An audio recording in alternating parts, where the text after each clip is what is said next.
Welcome to the first episode of Dissecting Dharma. I am your host Mayank. A while back, I went to a 10-day silent meditation camp. Basically, it was just me and my brain and a lot of time in my hands with nothing to do but think. I went in search of answers, but I ended up with even more questions than I went in with. And so this series will function as my sounding board. Together, you and I will navigate some weird questions about religion, philosophy, spirituality, and whatever else we can come up with. One idea per episode, from as many angles as we can. We are starting with Ram because it is Ram Navami and Google भी जानता है कि राम आजकल कुछ ज़्यादा ही चर्चे में है. But which Ram will we talk about? Because you see, Ram is not one. There have been many Rams over time. हाँ, लोगों को मोस्टली सिर्फ एक ही राम का पता है because that's who we have all grown up with. एक कहानी, एक इतिहास, एक Ram. Just one widely accepted version of the events. But then we do know there are more Rams, don't we? The earliest widely known version of the Ramayans, which is common knowledge really, is the Valmiki Ramayana. Here, Ram is heroic, but still essentially human. He experiences grief when Sita is abducted, feels the burdens of his responsibilities, and struggles with the difficult choices that Dharma sometimes demands of him. Valmiki's Ram doesn't know that he's a god. For most of the story, he's just a man dealing with impossible circumstances. The divinity comes later, and many scholars agree it was added later. In Thailand, the same story becomes the Ramakian, the same basic plot but different cultural flavor, shaped by royal court politics rather than devotional religion. In Jain versions, Ram is a pacifist. Someone else has to go kill Ravan because Ram chooses to avoid violence entirely. And there may be hundreds of other Ramayans in different languages, cultures and traditions, each with a different interpretation. Her tradition के राम बाकियों से बिल्कुल अलग. A remarkable version that I had never even heard of is a philosophical Sanskrit text called Yoga Vasistha. In it, Ram doesn't fight anyone. He just sits with his guru, Vasistha, and asks questions that many of us would ask at times. Questions about the nature of reality, consciousness, and whether anything means anything at all. Essentially, he's a young prince having an existential crisis and being talked through it by his teacher. This version of the Ramayana is a meditation on consciousness itself rather than the story about war that we all know of. So like I said, hundreds of versions, each with a different Ram. And which one did we grow up knowing? The Ram that most of us know, the Ram of popular imagination, comes primarily from the Ramcharitmanas, written by the poet Tulsidas in the 16th century. Now Tulsidas ji ने एक बहुत मस्त काम किया, which changed the course of history. Instead of Sanskrit, the language reserved for the priests and scholars of the time, he wrote his version in Avdi, a vernacular language that ordinary people of the time actually spoke. This was a radical act really. Ram को मंदिरों से और ब्राह्मणों पंडितों के हाथों से छुड़ा के आम आदमी को लाके पकड़ा दिया. Farmers, merchants, women, people who had never had access to Sanskrit, suddenly the story became theirs. But this came with a bit of a trade-off. Valmiki ke Ram, the hero, the human, is more complex, not entirely perfect. Tulsidas ke Ram is divine, an incarnation of God and the object of devotion. He is above reproach. The rough edges had all been smoothed over and the complexity was exchanged for accessibility. Which, if you think about it, makes a lot of sense. A story meant for the masses needs to be emotionally simpler. और ठीक ही है, जब life की लगी पड़ी हो, you want Ram to fix things, not to sit and have an existential crisis along with you. And so, quite obviously, this Ram became the popular one, the one you and I and most of India grew up with. For centuries, अलग अलग भक्ति traditions, अलग अलग communities ने तुलसीदास के इस भगवान राम के साथ अलग अलग रिलेशनशिप्स बना लिए. You can understand this by how people invoke his name. In large parts of North India, whether you pass a stranger on the road or you meet an elder at an event, the default greeting is Ram Ram. so embedded in daily life that most people saying it aren't even consciously invoking the deity at all. It's just a normal way of saying hello. हमारे cultural fabric में इतने अच्छे से घुल मिल गए राम कि देश के एक बड़े से हिस्से की डिफ़ॉल्ट ग्रीटिंग बन गए Ram.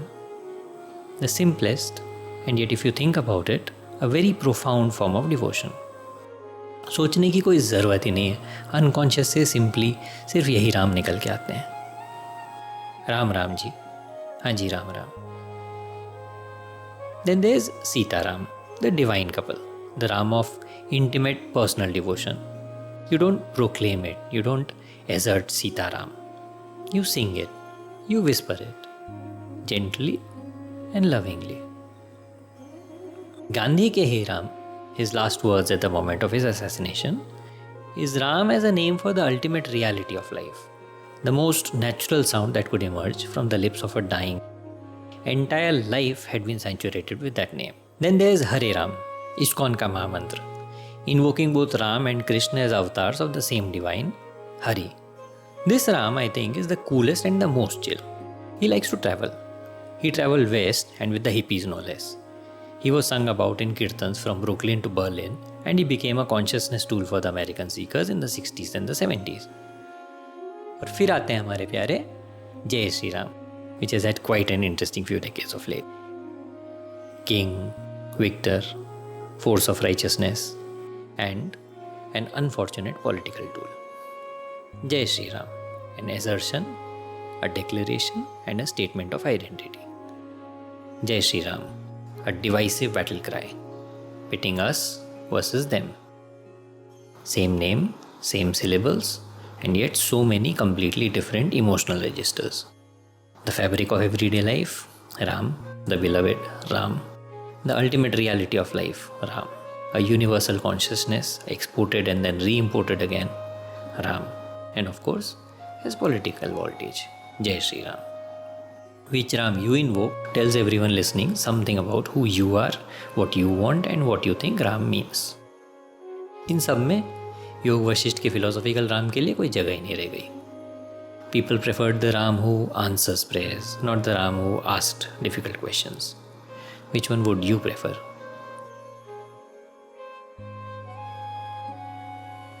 (1987) One man on television completes what Tulsidas started 4 centuries earlier. Bharat को अपना पहला मेजर टीवी सीरीज मिलता है रामानंद सागर के रामायण के रूप में. A remarkable cultural moment in modern Indian history. People didn't view this as entertainment. नहा धो के टीवी सेट्स पे फूल माला अगरबत्ती चढ़ा के ज़मीन पर हाथ जोड़े बैठ के आंखों में आंसू चेहरे पे मुस्कान पूरा देश अरुण गोविल के राम जी के दर्शन किया करता था. I'm told that the entire country was brought to a standstill and streets were emptied during the broadcasts. Ramanand Sagar's Ramayana was naturally based on the Ramcharitmanas of Tulsidas. His Ram was divinity embodied, serene, luminous, perfect in a way that felt absolutely sacred on the screen. Tulsidas had made Ram linguistically accessible. Ramanand Sagar made him visually real. Between the two of them, they took a tradition that had existed somewhat comfortably in hundreds of versions across thousands of years and gave a billion people one definitive image.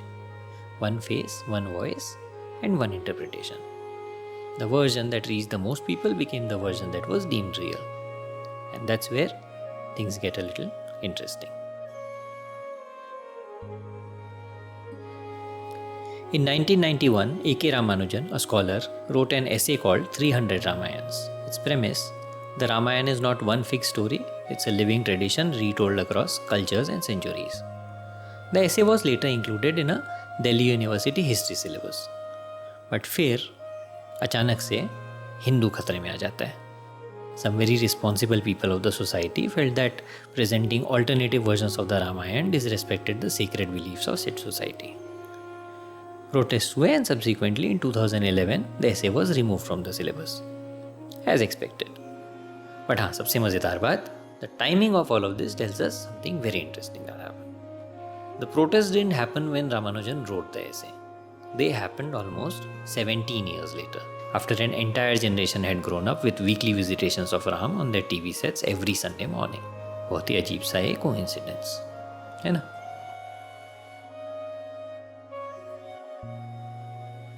For thousands of years, the Ramayana existed comfortably in many forms. Different regions, different traditions, different Rams. The story was alive precisely for the reason that it kept evolving with the times.